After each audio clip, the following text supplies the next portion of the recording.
Acuérdate, oh Virgen María, que jamás se ha oído decir que ninguno de los que han acudido a ti, implorando tu asistencia y reclamando tu socorro. Hola hermanos, el día de hoy, 20 de agosto del 2019, es martes de la 20ª semana del tiempo ordinario, solo que hoy tenemos una memoria obligatoria muy linda, la de uno de los más grandes santos de la historia de la iglesia. Algunos lo llaman, fíjense, el último padre de la iglesia. Es una cosa un poco discutible. Doctor de la iglesia, eso sí. Y el más grande santo del siglo XI.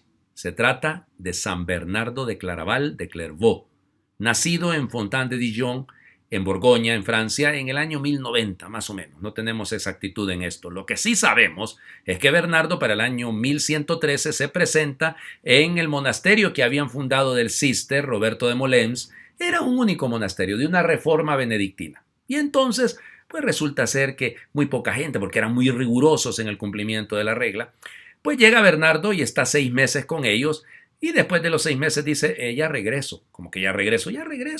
Y se fue a traer a sus primos, a un tío. Se habla de 30 que vinieron con él para entrar en el monasterio. Bueno, a lo largo de su vida, para que me lo entiendan, fundará 68 monasterios. Vean ustedes, místico, gran teólogo, debatía en contra de los filósofos de la época, sobre todo en contra del pensamiento de Abelardo, defensor de la iglesia, predicador de la Segunda Cruzada, defensor del Papa. Es una cosa extraordinaria la historia que está detrás de esto, porque había un antipapa, un tal Anacleto, y él llega. Fíjense otro detalle que muy pocos saben, es Bernardo el organizador de la Orden del Temple, de los templarios. Para que vean ustedes la importancia de esta figura, escritor y una devoción inmensa a la Virgen. Esta semana vamos a tener muchos devotos de la Virgen, fíjense. Ayer fue San Juan Eudes, hoy es San Bernardo, mañana es San Pío X, el jueves vamos a celebrar a Santa María Reina. O sea que toda esta semana, llamémosle Mariana netamente, o sea que va a ser una cosa muy linda, vale la pena. Bueno, entonces fíjense, la figura de Bernardo es extraordinaria, no solo por lo que escribió, no solo por su misticismo, sino realmente porque es un espíritu reformador de esos que necesitamos muchísimo en la iglesia. Así que hay que invocarlo. Fue canonizado rápidamente, o sea, así es que la figura de él es preponderante. Vamos a las lecturas del día de hoy. Seguimos leyendo el libro de los jueces, capítulo 6. Es un texto largo, de la historia de Gedeón, pero voy a leer algunos pedacitos. En aquellos días vino el ángel del Señor y se sentó bajo la encina de Ofrá, que pertenecía a Joás de la familia de Abiezer. Su hijo Gedeón estaba limpiando trigo en el lagar para esconderlo de los madianitas, cuando el ángel del Señor se le apareció y le dijo, el Señor está contigo, valiente guerrero. Le contestó Gedeón, perdón, Señor mío, si el Señor está con nosotros, ¿por qué han caído sobre nosotros tantas desgracias? ¿Dónde están todos aquellos prodigios de los que nos hablaban nuestros padres cuando nos decían, el Señor nos sacó de Egipto? Ahora, en cambio, el Señor nos ha abandonado, nos ha entregado a los madianitas. Entonces el Señor se volvió hacia Gedeón y le dijo, usa la fuerza que tienes para ir a salvar a Israel del poder de los madianitas. Yo soy el que te envía. Le respondió Gedeón, perdón, Señor mío, pero ¿cómo voy a salvar yo a Israel? Mi familia es la más pobre de la tribu de Manasés y yo el más pequeño de la casa de mi padre. El Señor le respondió, yo estaré contigo y tú derrotarás a todos los madianitas como si fueran un solo hombre. Se repite siempre la historia, ¿se han fijado? Bueno, el texto continúa, ¿no? Ahí hay un ofrecimiento. El Gedeón incluso llega a pedirle al Señor que le pruebe que realmente es Él el que lo envía. Pero esa es la clave, ¿no? El Señor me envía, yo estaré contigo. Claro, yo puedo ser el más pequeño, el más, que es inútil, y sí, eso soy yo, ¿ya? Que sin mayores conocimientos, sin mayores capacidades, sin mayores virtudes. Pero si el Señor me envía y Él está conmigo, que se vengan todos los madianitas del mundo. O sea, esa es la imagen, ¿no?, que está detrás. Él hasta es el más pequeño, dice, de la tribu de Manasés. La familia es la más pobre. No importa, pero si el Señor te elige, hay que cumplirle. Hay que dejarnos conducir por Él. El Evangelio, seguimos todavía leyendo el capítulo 19 del Evangelio de San Mateo, perdón. Recuerden ayer, ¿no? Ayer era el joven rico. Hoy son los versículos que continúan.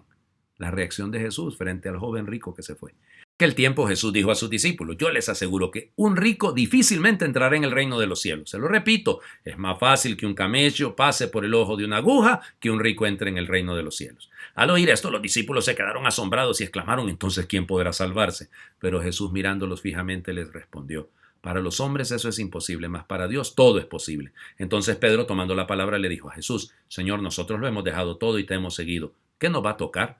Jesús les dijo, yo les aseguro que en la vida nueva, cuando el Hijo del Hombre se siente en su trono de gloria, ustedes, los que me han seguido, se sentarán también en 12 tronos para juzgar a las 12 tribus de Israel. Y todo aquel que por mí haya dejado casa, o hermanos, o hermanas, o padre, o madre, o esposa, o hijos, o propiedades, recibirá 100 veces más, y heredará la vida eterna. Y muchos primeros serán últimos, y muchos últimos primeros. La promesa del Señor Jesús, ¿no? Pero ¿de dónde nace? Fíjense, qué difícil es que un rico...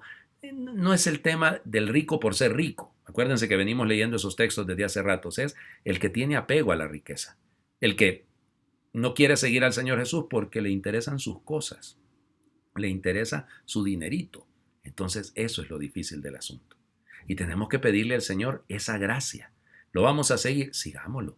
Pero sigámoslo con plenitud. La imagen que utiliza el Señor Jesús, la del camello, acuérdense que muy probablemente, según lo que dicen los estudiosos, es que la palabra camelos, San Jerónimo la tradujo por camello, pero el camelos era el lazo con el que se amarran los barcos. Ahí sí tiene más sentido de hablar de una aguja. Y bien, y luego lo que sigue, ¿no? Pedro pasa un poquito la factura, le dice, Señor, ¿y a nosotros qué nos va a tocar? Bueno, Jesús les dice claramente, no, hombre, hay que poner la mirada en el cielo. Eso es lo que tenemos que hacer. Pero claro, no va a quedar sin recompensa ningún esfuerzo, hecho por el Señor.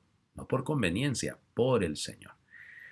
Bueno, vamos a terminar el día de hoy. Como les digo que es una semana mariana, por lo que los santos de estos días son netamente marianos. Quiero invitarles a hacer la oración más famosa de San Bernardo, el memorare, acuérdate, oh Virgen María.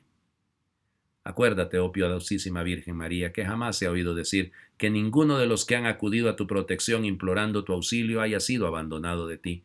Animado con esta confianza, a ti también yo acudo, y me atrevo a implorarte, a pesar del peso de mis pecados, oh Madre del Verbo, no desatiendas mis súplicas, antes bien acógelas benignamente. Amén. Que Dios les bendiga.